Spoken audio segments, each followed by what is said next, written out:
Hey,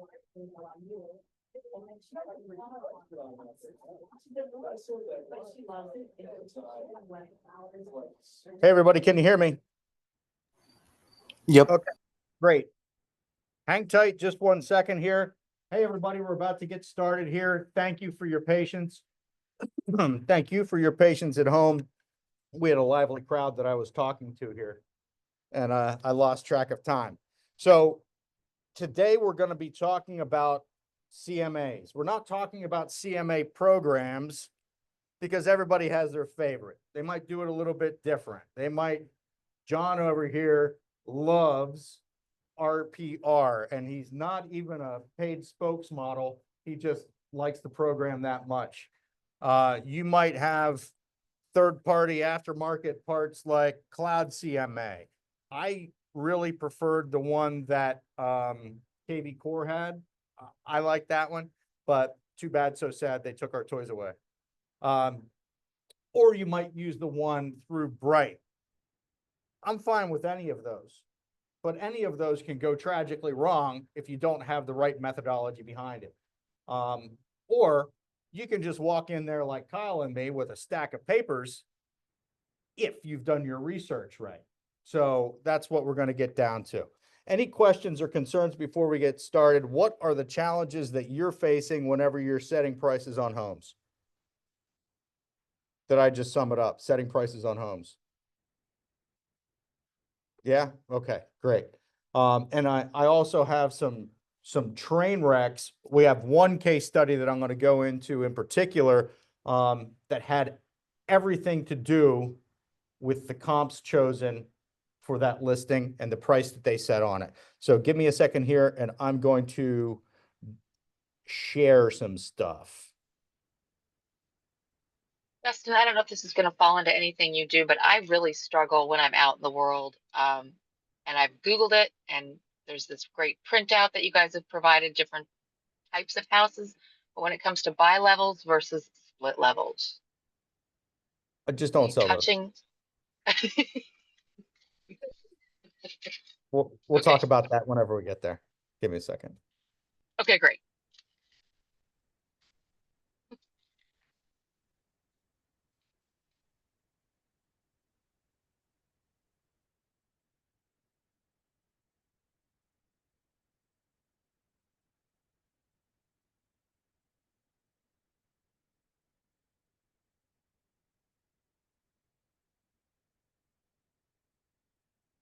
One second. Almost there, I promise.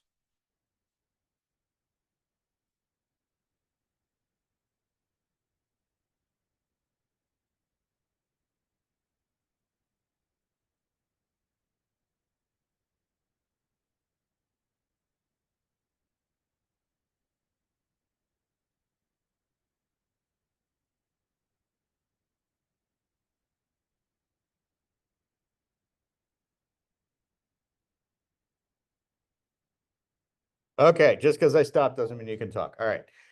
All right, here we go. Everybody can see this presentation. It's all about pricing a home with a CMA. It's all about picking the right comparables, right? We talked about that. Let me get this toolbar out of the way. Okay. You need to understand the CMA mindset. What are we here to do?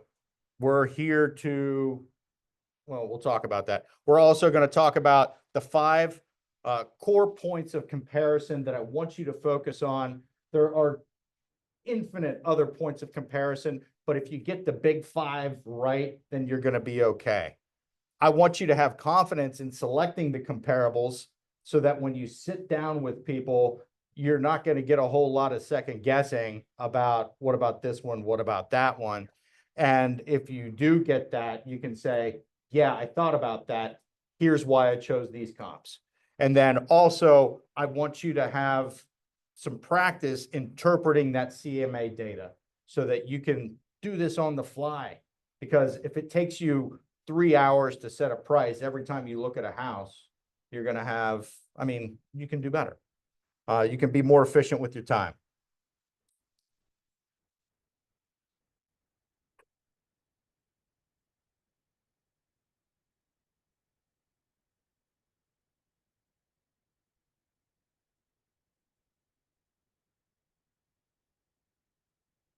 Okay.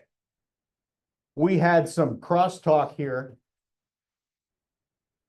We had some crosstalk about appraisers doing appraisals on a property, free listing appraisals, right? And how sometimes they come in high, sometimes that they come in low, and that's not the price that we would set on a property. We interpret the market behavior, right? We are looking at bringing people in the door and what's it going to take to do that, and how can we get the maximum amount of money. How many times have you sold a property for more than it was worth according to the appraiser? Plenty of times.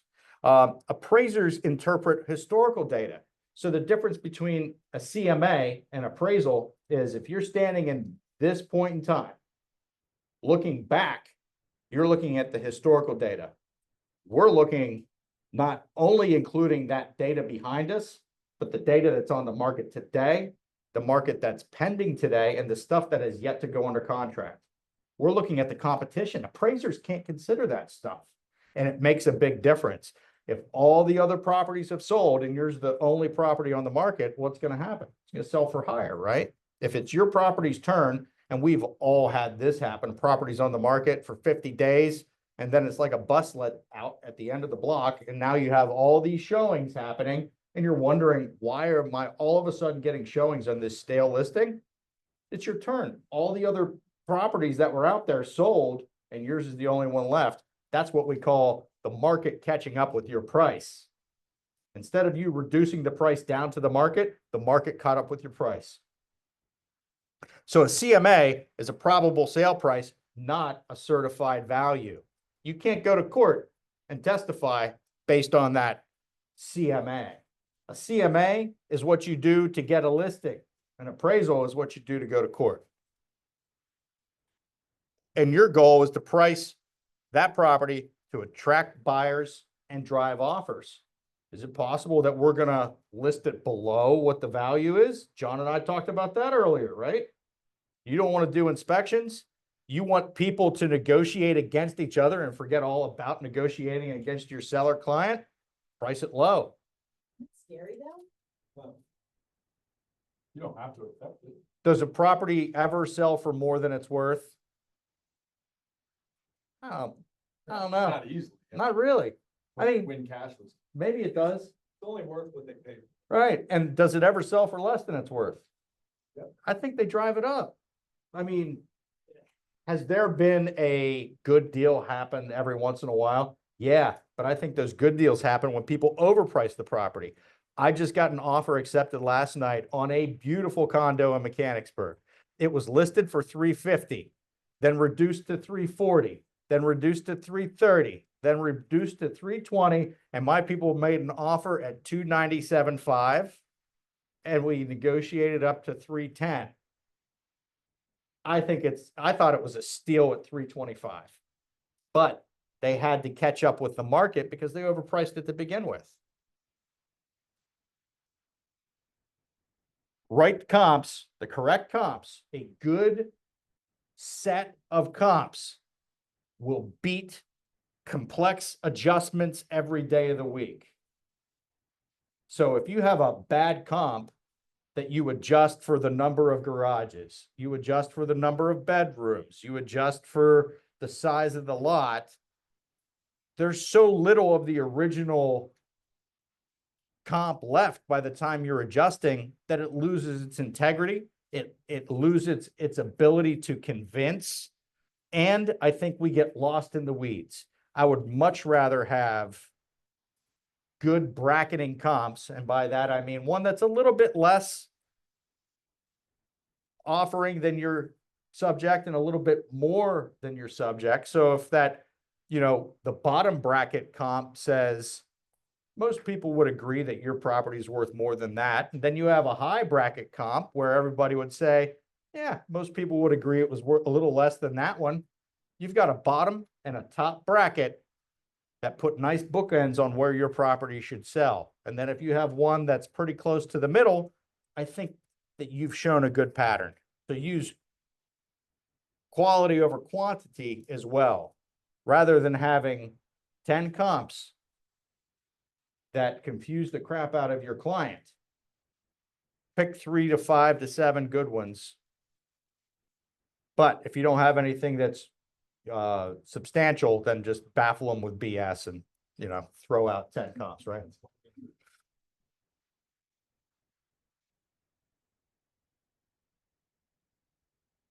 This is where we get into matching.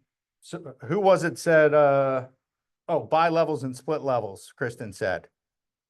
We want to do the best we can to avoid mixing those fundamentally different property types. I don't just mean style of construction.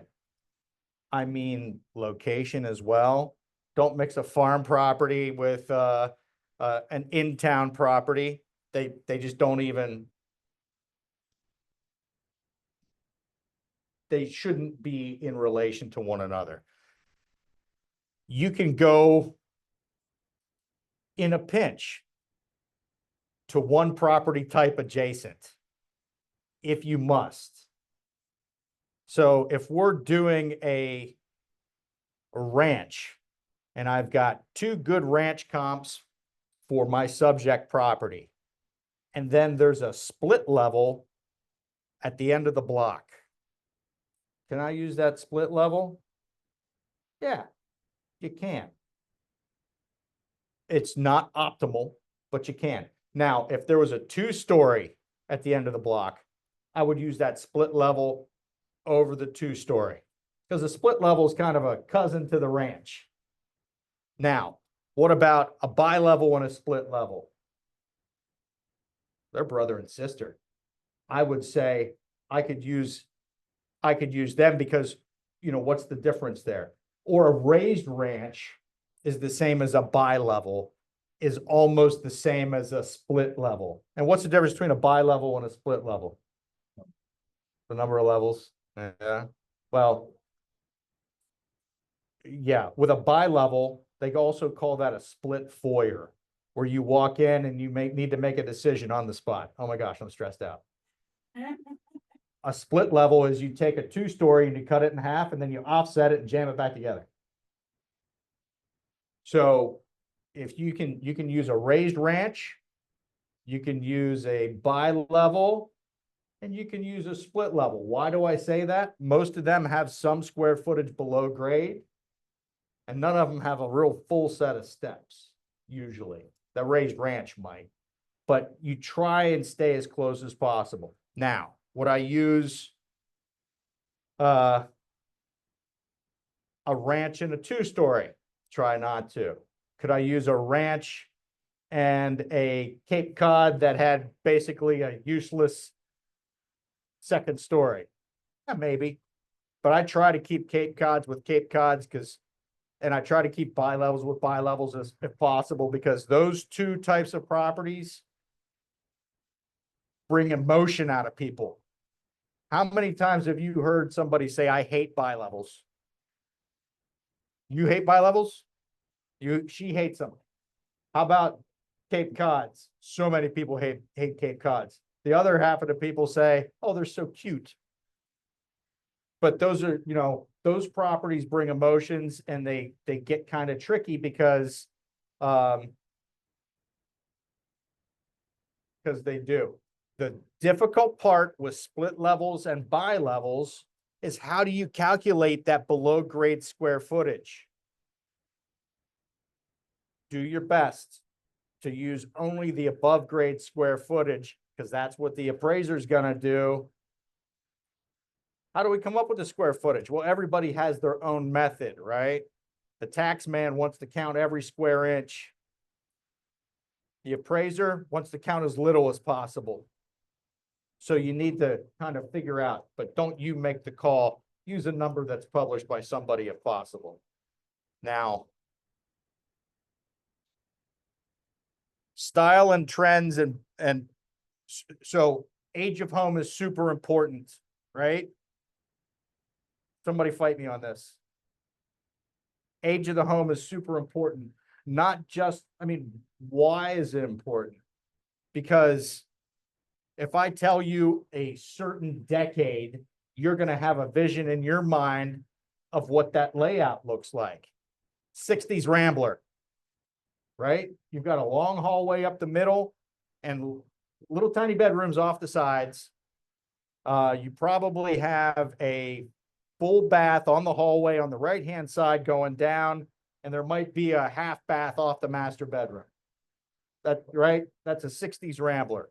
70s Rambler might have an extra bathroom tucked in there somewhere. 70s bi-level. I know where the bathroom is. I don't have to ask. They're all the same layout. So am I going to be using a 80s bi-level and a 50s Cape Cod? No. Aside from the fundamental style differences, so many things are different. Construction practices and building codes are different, right? The safety things that are involved are different. If I'm talking about let's talk about my house, a 1925 Craftsman. Like just last year, we finally got the rest of the knob and tube out. It's got cast iron plumbing. It's got galvanized, cast iron drains, galvanized pipes. It's loud. You turn on the shower, I have to turn the TV up. But it's got all kinds of character because my wife wanted a house with character instead of something easy to maintain like I wanted. So those construction practices and building codes make a difference. I was showing houses last week, bunch of condos. We pulled up the crawl space hatch in the closet and the buyer was like, "Why is that dirt?" Well, that's how they did crawl spaces in the 70s. Well, why would they do that? Well, they didn't know any better. They were just starting to build condos on crawl spaces at that point. We went to another property that was built in 2007 on a crawl space, full cement floor, superior foundation walls, right? It's got everything. Over that 25-year difference, technology practice, experience, code, common sense, everything evolved. And we figured, hey, it's probably bad to have that moisture coming up under the house when you could put a nice airtight crawl space down there. Which one's worth more? I mean, it's not sexy, but it eliminates a lot of problems by having that. Best you can do on that 1970s condo crawl space is 6 mil plastic, maybe some rubber, but it's still going to be nasty. Flow and layout matter. Like I said, with, the 60s Rambler, you might have a 2,000 square foot ranch built in 1965 and a 2,000 square foot ranch built in 2005. What's the difference? Anybody? Whenever I say 2,000 square foot, 2005 ranch, what comes to mind? Finished walkout basement, perhaps, if it's on a hill. But when you walk in the front door, what do you see? Pillars, vaulted ceilings, open space. There's a kitchen open to the dining room, open to the living room. You know it is. You can see it in your mind. You're going to have bedrooms on one side. You might have the master bedroom on the other side. I said master, primary, whatever you want to call it.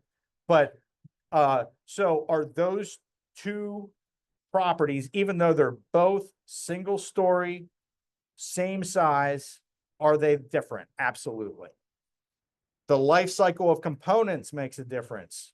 I always say, you get these older homes, I start feeling kind of funny if you got anything older than 60 years old with a septic, because if you put anything in the ground for 60 years and expect it to hold up, you're delusional. Things start to break if you bury anything for that long.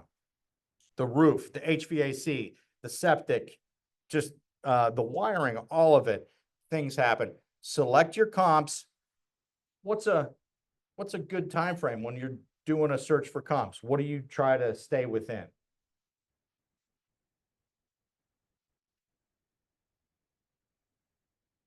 No, I'm saying years of construction. 10, 15, maybe 20. So, on either side of your comp. But if you're stretching, I go by major construction eras. Like prior to 1945, everything was knob and tube. That's a big break right there. Prior to 1978, everything had lead paint. That's a big break. And then everything after 2020, I'd call that, that's modern era. That's brand new. So try and break it up, but if you can stay with 15 years on either side, I think that's good. Hey, Justin, Yeah, what do you got? how would you work with a house that's been like fully remodeled, maybe new electric, new plumbing? How would you compare that if it's up to modern standards, but built 50 years ago? Depends on the layout. Okay. And that's why, once we work through all these slides, I have a little case study that I want to go over with you that speaks directly to that. It depends on the layout, because you can have a totally flipped 1960s Ranch Rambler, brand new luxury vinyl plank flooring. You even put in the, it's got gray paint everywhere and brand new granite countertops, right? It looks brand new. It's flipper formula too. Is that going to compare to, a 2025 or a 2020 ranch? No, there's certain differences. There's layout differences, stuff like that. So you do the best you can.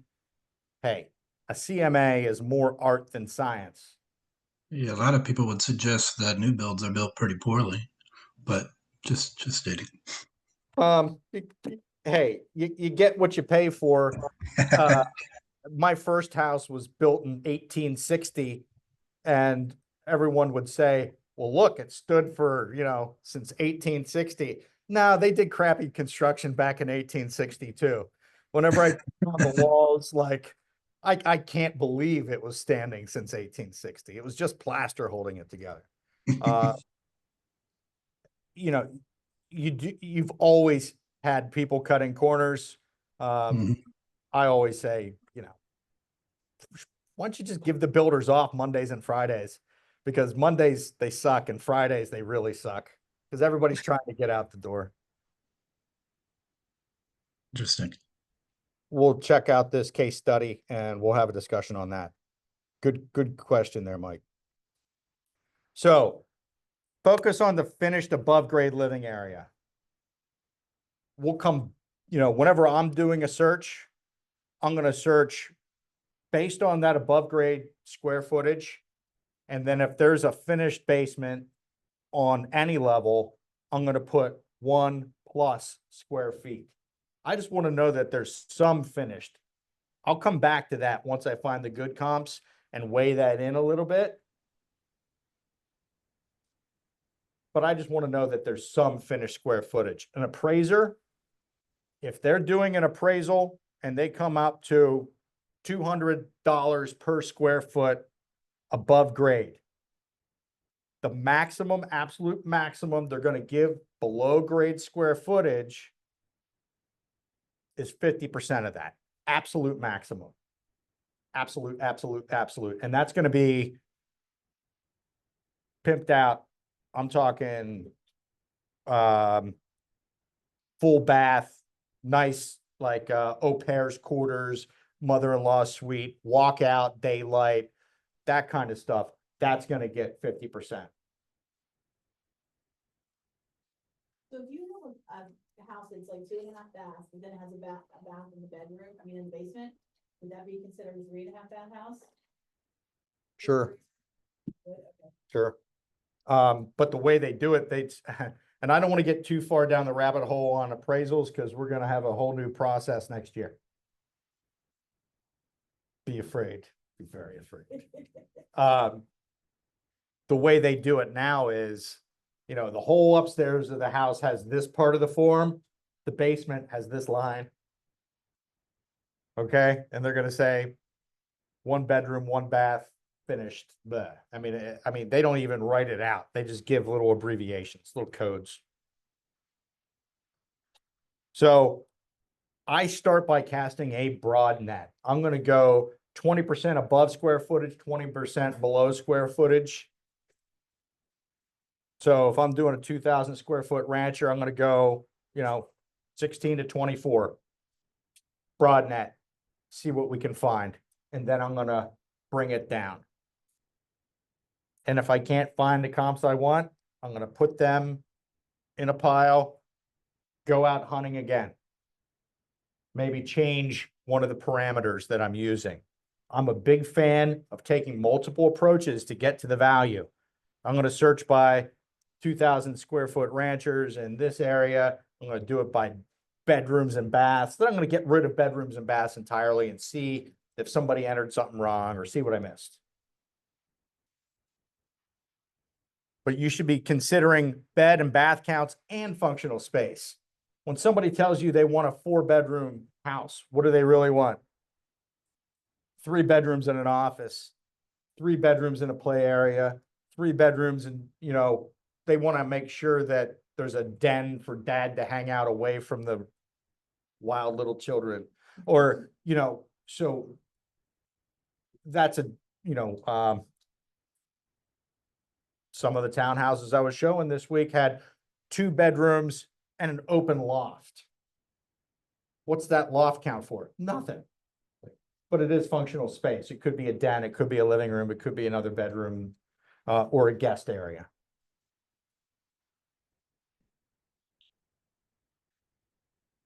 This goes to Mike's question, condition versus age. Can one override the other? Absolutely. It depends on quality of work, right? If you went through your Flippers catalog and chose option 2 and it's all agreeable gray, and you have the LVL flooring and, the tile work wasn't redone, but they did some okay caulking, is that going to override age because of the excellent condition? Probably not. But we have seen properties that were lovingly taken care of over the lifespan of this person living there for 20 years, and they basically replaced every component of that home. Can that superb condition override the age? Yeah, it can. Unfortunately, that whole art versus science discussion, this is going to have to be a judgment call, or maybe like I do, I call my friends in the business and we have a fight over it. Like, what about this? No, you're missing it. What about that? It's so important to have somebody that you can duke it out with over CMAs, because until you say it out loud, you really can't process it. You need to talk about a lot of this stuff, or put it away and come back to it the next day and say, well, what was I thinking? But look at those updates, those renovations, deferred maintenance. Best thing you can do to sell your house is make sure it's a clean house. Make sure that you've kept it clean for the past 30 years. That's the best thing you can do to sell it tomorrow. Because if it's a dirty house, it's always going to be a dirty house. I mean, I don't care how hard you clean it. There's still going to be evidence of that deferred maintenance. And, that enters into it.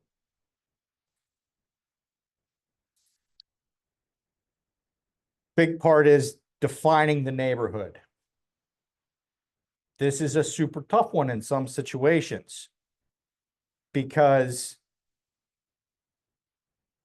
maybe you have a super unique property. In the case of commercial property, for example, I'm not necessarily going to stay within a 3-mile radius or a school district, because that radius and that school district or that postal address are all irrelevant to what a consumer of that product would search under. They might go 10 counties. If you have a super unique horse property, they might look over 3 or 4 counties. if you have a super luxury property, that doesn't appear in this township, you might be looking at several townships. Might. So the more unique the property, the more creative you might have to be with delineating that neighborhood. But you should be looking in areas that have similar homes, similar businesses, similar schools, or a shared school. And I will usually start with whatever the consumer might think about. What's the neighborhood? Is it the township? Or is the neighborhood the school district? Or is the neighborhood the zip code? Or is it between the highway and the mountain? Or between the railroad tracks and the river? So those natural barriers often help to delineate your neighborhood. Because you might have the same people shopping this great big area, but if you missed it, like, how often do people search on both sides of the river? How often do people search on both sides of the orchard? How many people search on both sides of the mountain between Dillsburg and South Middleton, or between Hanover and Mount Holly? I mean, they're 10 minutes apart, or 15 miles apart, and it might as well, it's totally different markets because of those natural barriers. And then I skipped over street type and external factors. A house might be absolutely identical between, sitting out here and then back a few blocks. They're not the same house because that street type, totally different. And you wouldn't have the same people looking at those houses. Oh, yeah. If you're at home, I was pointing out at Carlisle Road, Route 94, which is, I don't know, 400,000 cars a day. John, you said 90 days for searching before. If you can find something that's within the past 90 days, you're doing great. You might have to stretch it out to 6 months because most appraisers do. You might even cast a broad net and go back a year just so that you can get an idea of what the market in that neighborhood's doing, and then trim it down once you have a feel for, maybe you're looking for general information, and then you slim it down to get your evidence. I say you should definitely be using actives and pendings to show market conditions and what the competition is and what price was good enough to get the job done in today's market and what price wasn't good enough yet in today's market. If one of your comps as an active comes up with 45 days, odds are it's priced a little high. And then whenever I start pulling together my stack of comps, and I've got one that's $50,000, now $100,000 more than the rest, and one that's $100,000 less, I throw them away. Get rid of those outliers. Why? Because they're outliers, and you're hoping against hope against this property that has no relevance to yours. Don't use it, because what we're trying to do is build a pattern that people understand. You know who understands patterns of what houses are worth? Buyers. Buyers will walk into this house and say, nah, it's not worth it. And you know what? They're right. Sometimes. You want to get it down. I like 5 comps. Somewhere between 3 and 7 is the sweet spot. Anybody else? Don't care. 3 to 5. Some people are like, nope, I only do 3. Well, if I can provide additional background, I will do it. If the comps are few, then this is what appraisers do. They have to go out by area or out by time. So if you can't find something in your 90-day mark, that's when you go back to your 180, maybe your 270, until you find what you're looking for.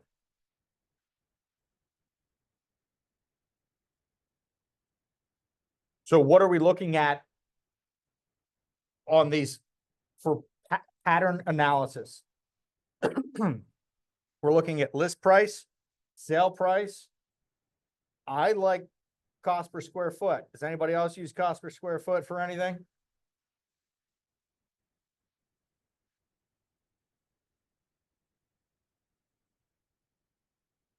List price, obviously useful for your active, sold, and pending comps. Sale price, it shows you trends. Whenever you take into account those list to sell ratios, if everything listed at this price 6 months ago sold above, and everything listed at this price in the past 90 days sold below, does that tell you where the market's going? Maybe you want to price it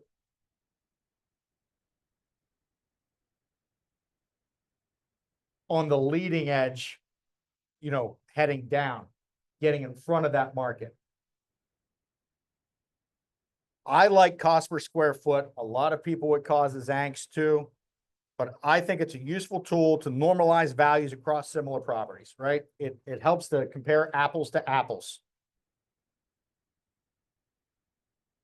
So if I have one property that's 2,500 square feet and another property that's 2,100 and my subject property is 2,200, I wish there was a way that we could compare cost per square, you know, compare size and price, and that's the cost per square foot.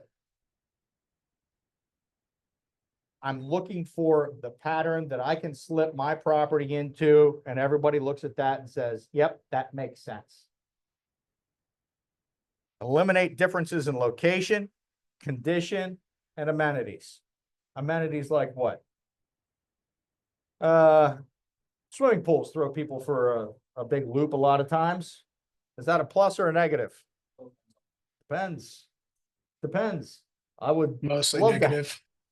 Mostly negative. More positive. 2-year wait, Depends on the pool. I would pay for a pool right now. Like, you pay a lot more than you would. I mean, I'm not gonna pay to install a pool. That's $100,000. Are you crazy? Maybe I could buy one that's fully depreciated and counts as a negative towards the house. That's a positive for me. So it's in the eye of the beholder. So interpreting the CMA. I'd like to have the 5 comps if possible, a couple crappy ones, not crappy, lower ends, couple mid-range, couple high ones.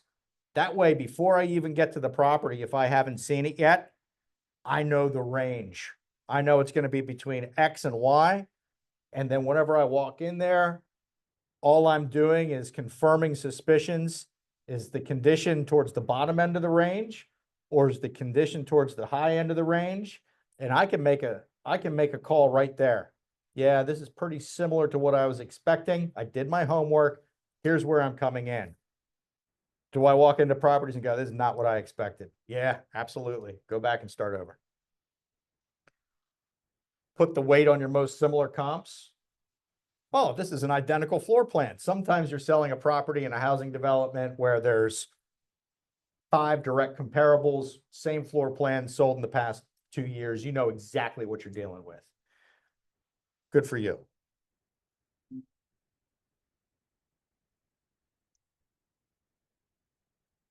Sound off if you like to make adjustments on properties based on number of bedrooms and how you, and bathrooms and garages and stuff like that. How do you go about doing that? Thank you for not doing that, because you are not appraisers. I don't want you to get overly scientific. It can give a false sense of security, maybe to you, maybe to your clients, and you might wind up being off the mark because you made you felt that those hardwood floors, because they cost $30,000, your client wanted to see an adjustment and you're adjusting for $10,000 or $15,000 for hardwood floors.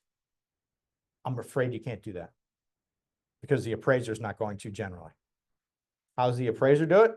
Just like I said, he's going to have lower end comps, he's going to have higher end comps, and then he's going to move the needle based on a gut feeling.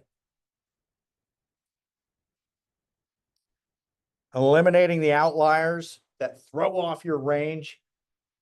Whenever and I'll show you the report that I use to check and make sure my patterns are tight. And by patterns being tight, I mean using bright. I like to use the statistics report. That's the comparable statistics report because it gives you everything you need to know. I'm sorry, results statistics report. And by using those average and median ranges, it'll show you how tight your sample set is.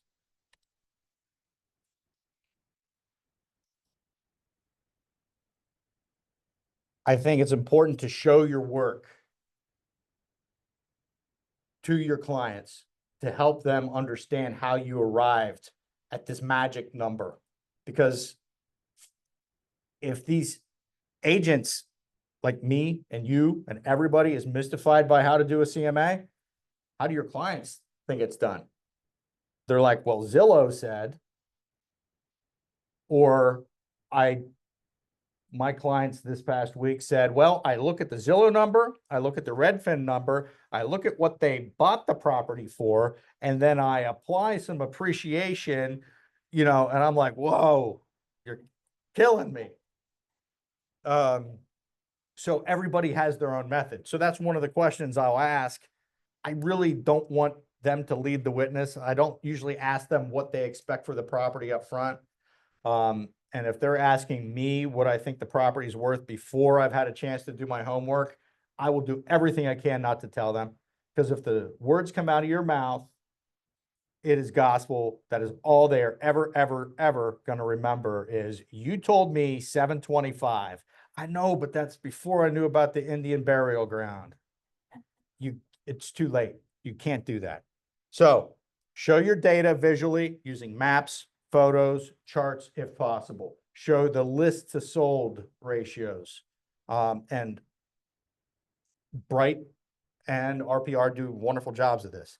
Set realistic expectations. Say, the benefit of my experience leads me to this number. However, if you want to challenge the market, I'm your guy. I'll do it. I'll put it out there. I just want you to know we'll be together for a long time, so I'm going to have to charge you extra for my time. If you use my price, it's probably going to be more affordable. And you'll probably get it sold quicker. You'll probably make more money. So that is one of the risks of overpricing. You're probably going to sell it for less than you would have if you had priced it with honest effort according to the statistics, because then people were going to say, that's a good deal and I'm going for it.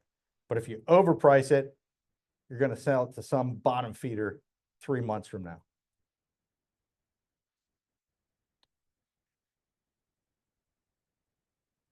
All right. Now, according to my presentation, it is time to review MLS sheets. Give me a second.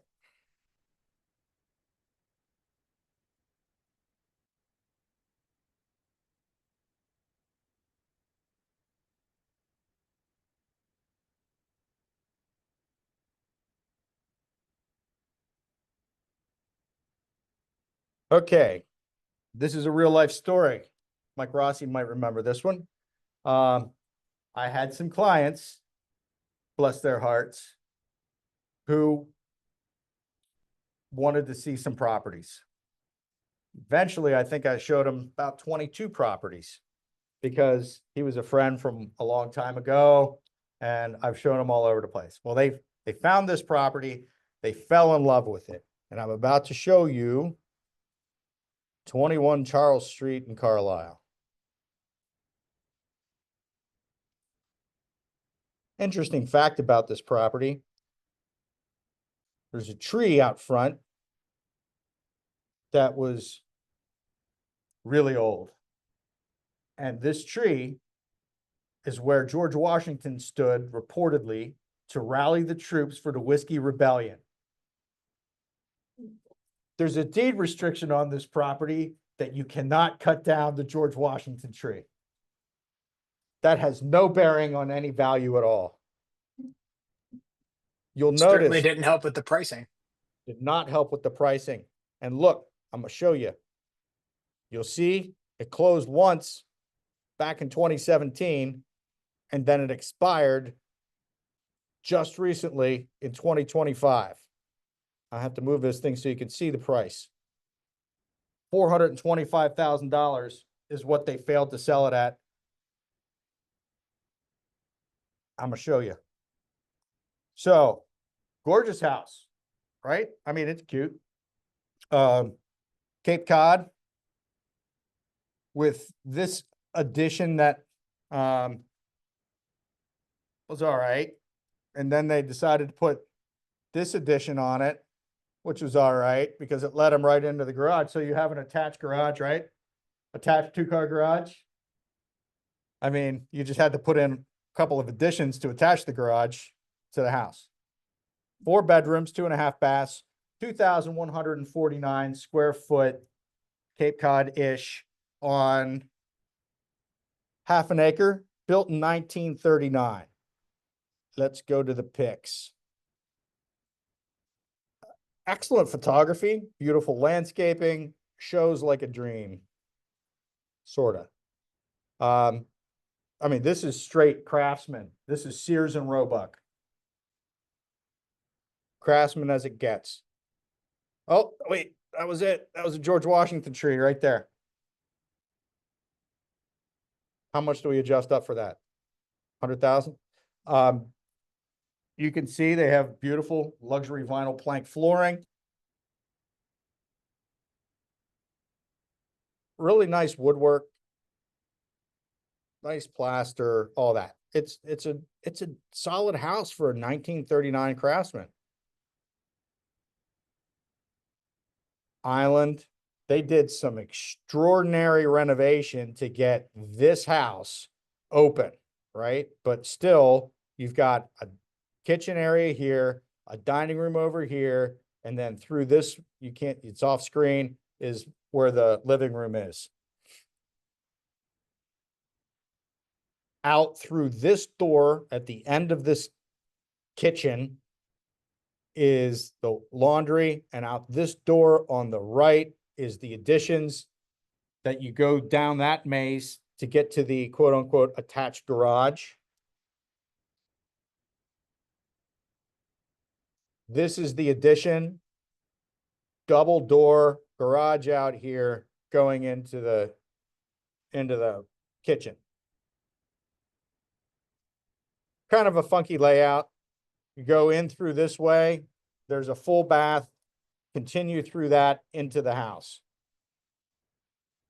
Just, it's a nice house, right? It just doesn't flow all that great. Finished lower level. Really nice finished lower level, half bath with a pump up. That's a little kitchenette over here, not a full kitchen, kitchenette. All right, everybody got a feel for it? Original listing price, $435. Price reduced, $425. Expired at that. You already know how it ends. It expired, but what happened before that was my clients loved it and they wanted to buy it, but they're using financing. And they said, what offer do we make, Justin? It's listed at $435. Should we go in at $435? I said, let me run some numbers for you.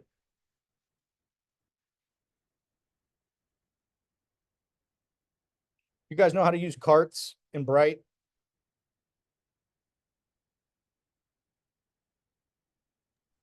I have no clue. No. Okay.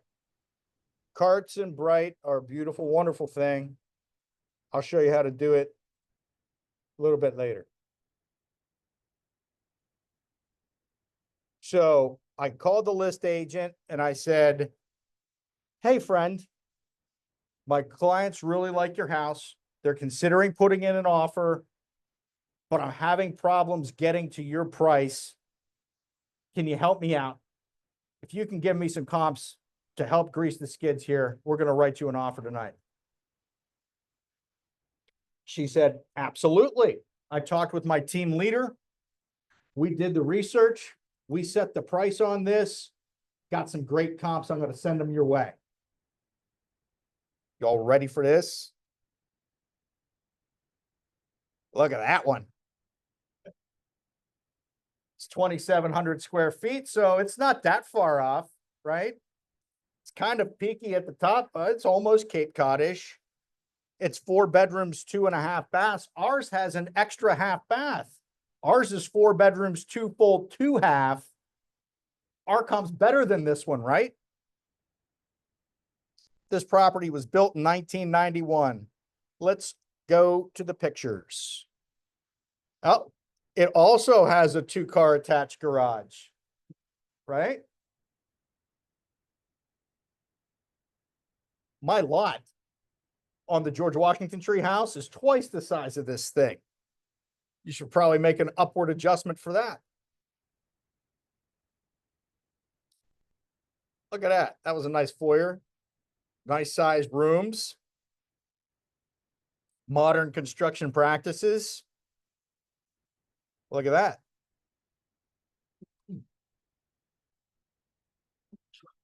Excuse me. On paper, this kitchen is identical to the other one. That is a 1991 light. That would need to be fixed. You would need to tear down that border. But we're talking about sticks and bricks, not fixtures and finishes. Yeah, it's a little janky, but you can see the difference. So this property listed and sold at 400, well,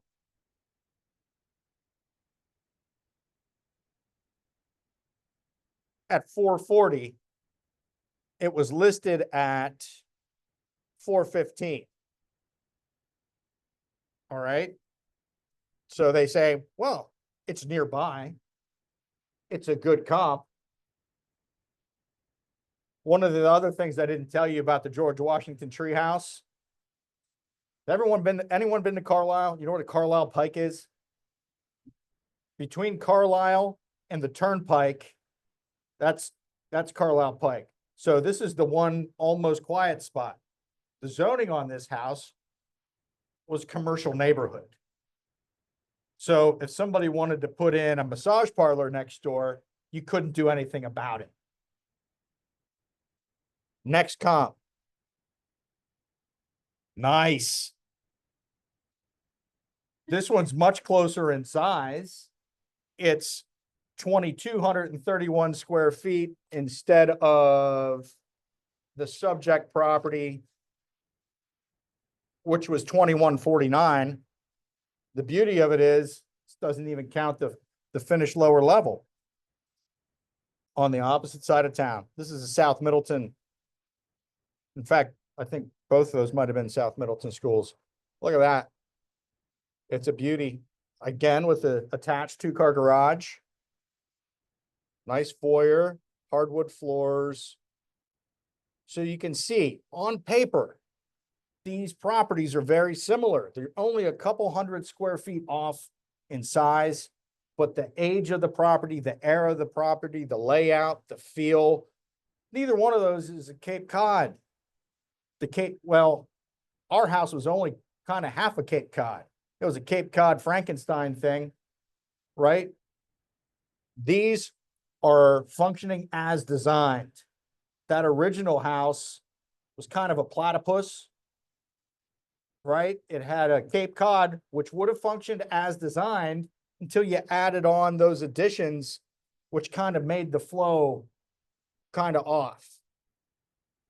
So does anyone think that those comps are valid? We'll have a special session later. I started asking myself, were there no comps available? see what we got.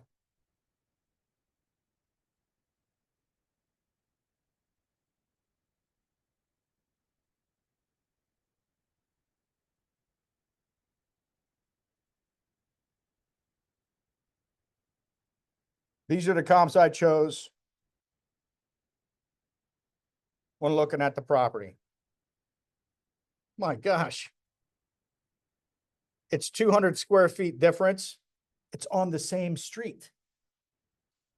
It's on North Hanover Street. Another, I don't know, another 700 yards or less down the street, it becomes Carlisle Pike. And it's 4 bedrooms, 2 baths. This is as good of a comp as you're gonna get, and it's still nicer than the subject. Ideal. It's a Cape Cod from 1929 it doesn't have a George Washington tree.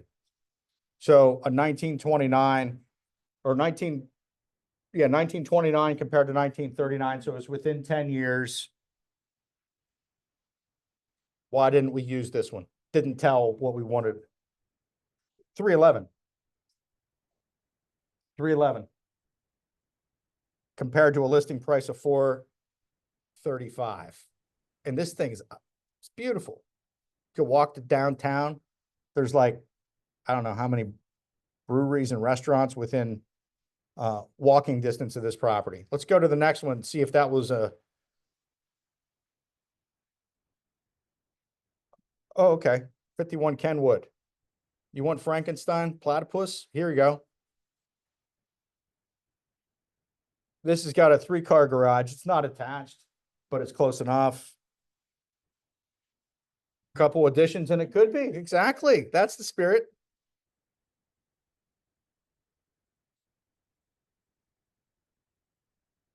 Okay. All right. This, I think, is a really great comp. It feels similar to that one. It's got some add-in skylight action. I was gonna say, I feel like some of that actually could be nicer. Could be. Well, and you know what? Oh, there's a finished lower level. And it's got a tree. And it has a tree. And that one sold in for 342. The one thing that I have a problem with, this is 1978. So it's newer, but I think that the feeling was good there. So as long as you've got a couple of comps that are really directly comparable to your subject, you can have some that are a little bit on the outside. Let's see what else we've got. Oh my God, it's another Cape Cod. 3 bedrooms, 2 baths. 1878. So we're 250 square feet off. This is on the Spring Road, another busy street. On 0.46 of an acre. That's really close to 21 Charles, which was 0.5 something.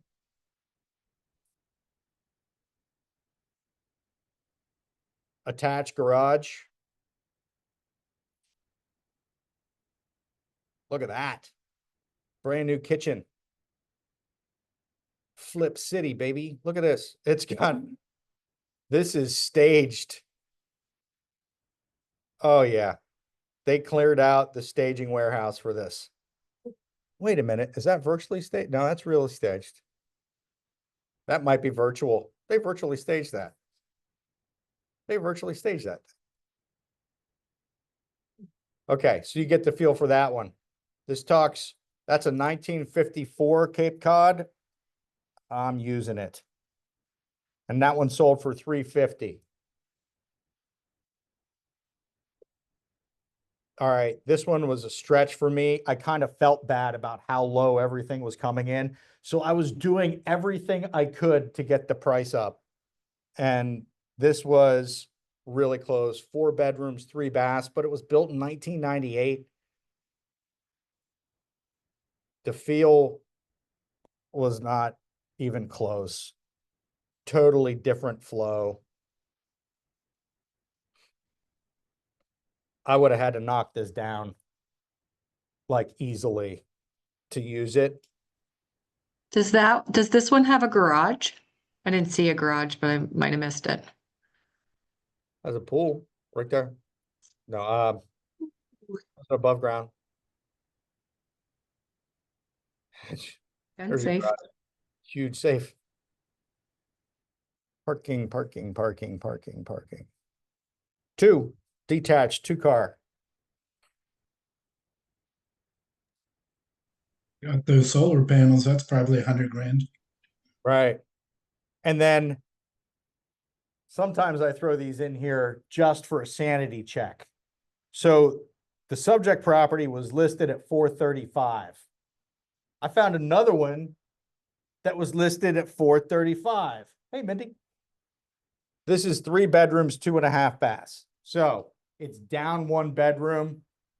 How you guys treat bedroom differential? Some people like bigger bedrooms. It's all square footage. I barely adjust, if anything. Maybe 3 grand. Maybe. Let's look at this one. Now this house is 435. That thing's gorgeous. Look at that. Corner lot, Lisburn Road, out in the country. I'm not using this as a comp. I just wanted to show that that's what 435 should look like.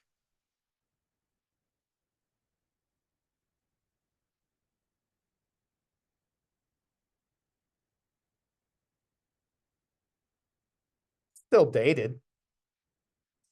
Yeah.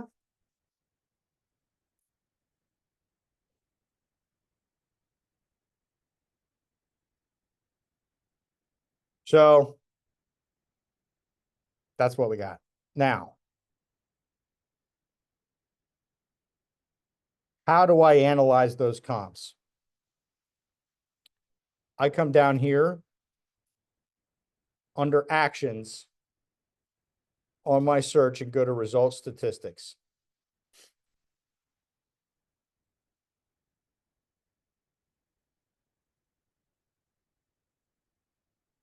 And it doesn't want to work. Oh, there it is.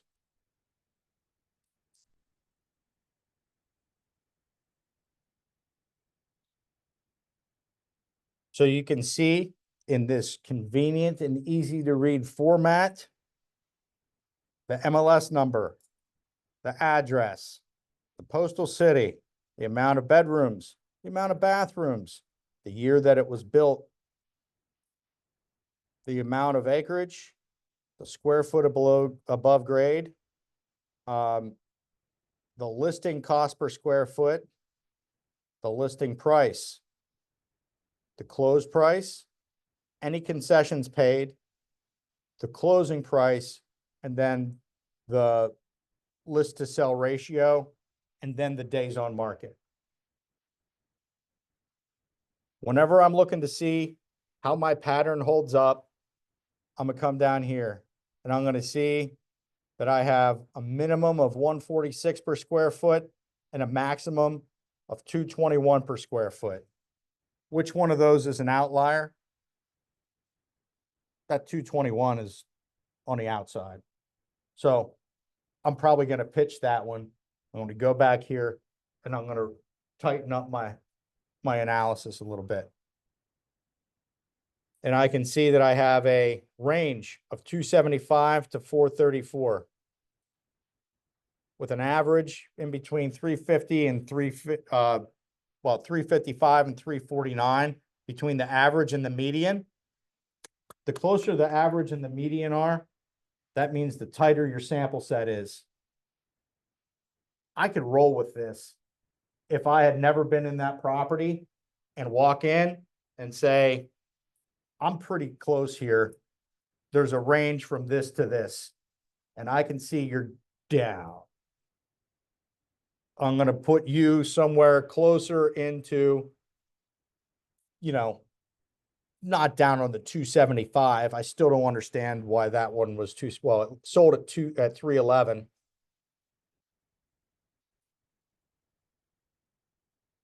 And then you've got an average and median sale price. So if I would take that 186 per square foot or 185 per square foot, let me do some quick math here. Probably gonna embarrass myself by doing something wrong. 184 times.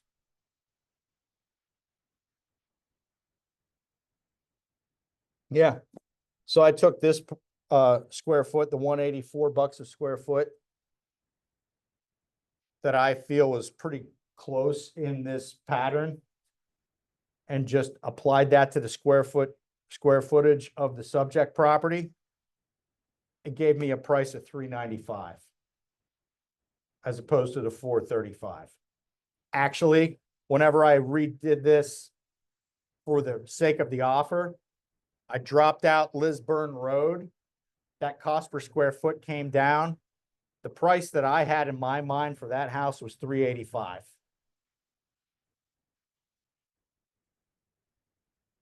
They said no.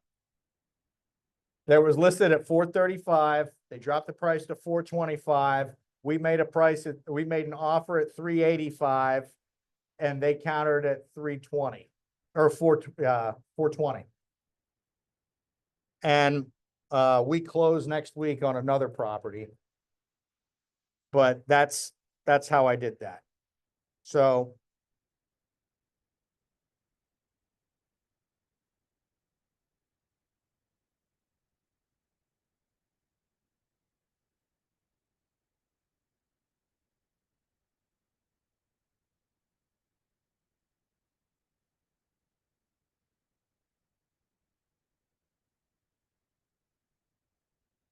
just about done here, guys. Thank you for your patience. I'll quit being boring here in a second. So, whoops.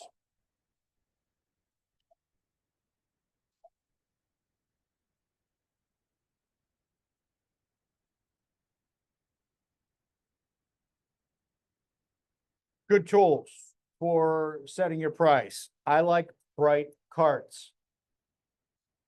Joseph, was that you who said you didn't know where carts were? Should we tell you what we're gonna do? We're gonna have Bright come in. I don't know what that is either. Who said that? Beth, All right. I'm gonna do another workshop exclusively on Bright tricks and tips. And then we'll have Bright come in and do it too. But the shopping cart is a great thing. Next time you're doing a search like this,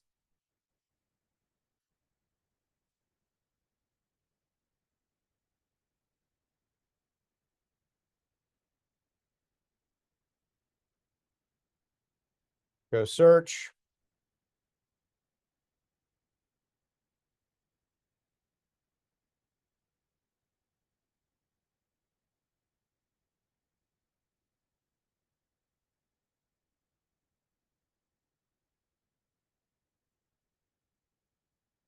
Okay, we're just picking comps. Boom. I just ripped off a bunch of them. I'm going to go down here to carts. New cart. Cart name. Demo. Save. Oh.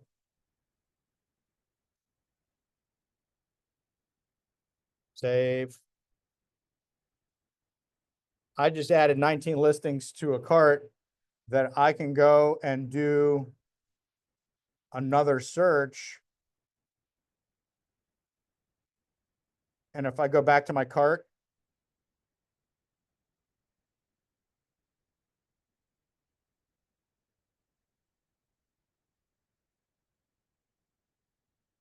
all the listings that I saved to my cart are there. So whether I'm doing a CMA and don't want to lose track of everything I've done or write it down on a pad or print them all out, I can add them to a cart. Or if I have a listing that I want to continue to amass evidence as to price reductions, I'll put a cart for my listing. Or if I'm working with a buyer and we want to keep an eye on some properties, or I'm setting up a tour for the weekend, I can throw them in a cart. So you can put those carts together and they're great. You just leave them out there. Was that too fast, Joe? We'll do it again. It wasn't. Okay, good. So review the, whoops. Bright carts are a super tool. I like the result statistics report as a quick check. It's not the end all be all, but it's a good way for me at least to check my work. This property's great, this property's great, this property's great. Am I missing anything? I'll go back and check that cost per square foot, check the average and the median range, and make sure that I've got a pattern that fits. I always say when somebody says, but Zillow said, I said, Zillow does a pretty good job from outer space. We're right here. And that's what we want to keep in perspective for these people. Keep those CMAs client friendly and updated. Hey, just keep on sending stuff out to them. Thought you might like to see this one. Comp choice drives the CMA quality. If you look at his estimate and how they compute these things, they're shooting them from outer space. They have an algorithm that is beyond comprehension. If you hit the little target, you ever see this one?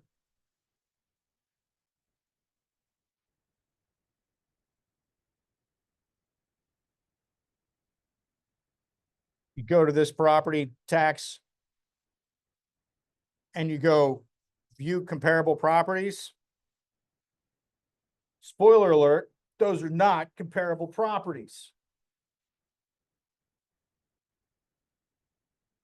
They're just not.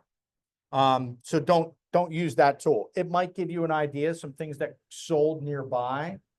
But we're looking at more than what sold nearby. We want an ironclad CMA. That way, if I'm the jerk agent on the other side who's beating you up over your price and call and say, hey, I'm having a hard time getting to your list price. Can you send me some comps so I can help you out? You can say, sure thing, bub, and send them. And now I have to write you an offer that's worth something. Or if you have an appraiser, if you've done these things and you have your comps and you put them in an envelope and you put them on the kitchen counter when the appraiser comes by, they're going to see that you're not just making things up. And if somebody did your work for you, would you let them do it? Yes. Appraisers are the same way. They're busy, they're overworked, they're trying to get to the little league game. So we're looking for a pattern that fits. Keep that in mind. And that's all I got. Any questions? Anything that I can revisit? I have a question. Okay, what do you got? So, I don't know if this is out of left field here, but what if client is really stubborn and puts their heels in the ground on their price? Like, so if I can give you background, I priced a house in between 400 and 410. That was the low and the high. And I liked it pretty tight at that price. And I knew there were maybe some adjustments I needed to make. Okay. I presented the CMA and they said, oh, absolutely not. We were thinking around like 430, 440, something like that. And I was like, okay, well, these are the comps. I can see what I can do, go back, change the numbers around a little bit and get closer to that 430 number. And then they came back again and said, now we want closer to 440, 450. So I know I've heard, cover your butt here, get some signatures on the original comp paperwork. But what else can I do aside from having an uncomfortable conversation with them being like, I don't think your house is worth that much? Is it a to nice kinda- place for a sign? What'd you say? Is it a nice place for a sign? Yeah. Okay. Yeah. When you're young, I mean, there's a couple different thoughts on this. Mindy, I know, is gonna say, I don't have time for that. If you're not gonna list where I say, I'm not gonna list it. Mhm. I've got a property on Spring Road that is way overpriced. And the seller knows it. And I told her that. And she says, I don't care. I said, do you mind if I put my sign out there for a couple years? Yeah, they will. So I got a big sign and I put it out there. It's a commercial property. It's okay. But Okay. Mindy, So with their heels dug in, I would ask if they have time for a showing and take them out to a home that shows in that price point and put themselves in that home, which is much nicer. excellent suggestion. So what Mindy is saying is take them on a field trip, go out and do some market research. We only do market research with buyers, but it's so useful if you can put a seller in there if they're not going to take it the wrong way. And they might take it the wrong way. Some people you just can't help. You can lead a horse to water, but you can't make them not stubborn. Yeah. So I'm happy to talk with you about that offline because that happens. We all have, has anyone not had that experience? We have, but I would probably follow what you typically do and say, hey, I'm happy to help you guys challenge the market, but can we have a 2-week meet and greet and get their agreement and get their buy-in to reduce the price if you don't get the activity? Yeah, some people are just, But if they're not willing to do that, then yeah, but some people have been talking to their hairdresser's cousin and they know about these things. sure. And they're not ready to do this for some lazy, greedy realtor who just wants to cash a commission check, right? I've heard this. And, you do the best you can, you try and be empathetic, ask them what they hope to gain. I'm not gonna give it away. I know what this property's worth. We've all heard this stuff. So, I'm happy to talk with you about that. This is our cross to bear. Thanks, Justin. Yep. Anybody else? What do you got? Yeah, something quick. I tend to list houses that are more junky at times. Um, how do you compare something rather subpar to what may be average on market? Excellent question. Thinking of what in the city I have, and you try to figure out the numbers on the repairs, but then you got to leave room because you're probably coming with investors and how much room makes sense and all that good stuff. You just absolutely crushed it, Mike. You have cost to cure. So what's it going to take to get this subpar property up to market conditions? That's your cost to cure. And then you also subtract something called entrepreneurial incentive. Like, why would I come buy this piece of crap if I can just go down the street and get one? You have to pay me. You have to make the juice worth the squeeze. There has to be meat on the bone, right? That's entrepreneurial incentive. That's what it takes. That's the buffer that you were talking about. That's exactly how I would do it, Mike. And that entrepreneurial incentive, that's kind of a squishy figure. Hard to say, might be 10% for some people, might be 20%. What are flippers expecting to get on their return? It depends on how big it is. The bigger the project, the bigger the return. Mhm. So yeah, I would tackle that exactly the same way, Mike. Okay. Sorry, there's no easy button on that one. Mindy.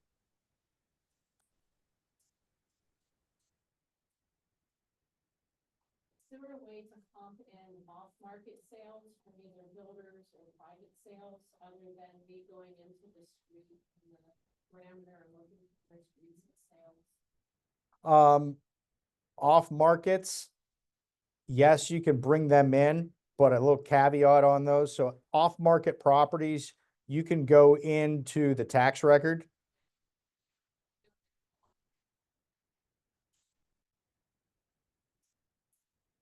Me too. Actually, you may be able to do that. I have done that in the past. I think that you can create a property record through the Bright CMA program, and you can create a dummy based on the tax record. Let me research that and I'll let you know.